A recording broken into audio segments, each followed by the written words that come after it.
खाला, बस मेरी गलती ये है कि मैंने उसे मना किया।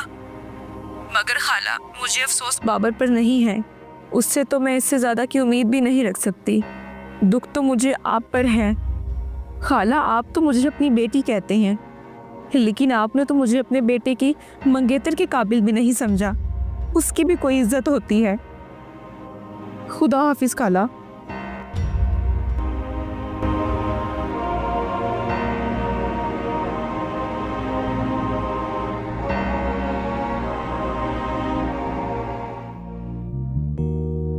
आपी।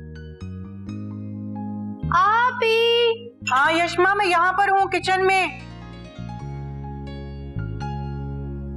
आपी, आप यहाँ किचन में क्या कर रही हैं? आज वो मुलाजमा नहीं आई। मुलाजमा मत कहो उसको दूसरों के सामने। अम्मा तो उसे खास तौर पे अपने साथ गाँव से लेके आई हैं, क्योंकि वो तो शहर की औरतों पर एतबार ही नहीं करती, इसीलिए तो उन्होंने कोई दूसरी मुलाजमा नहीं रखी।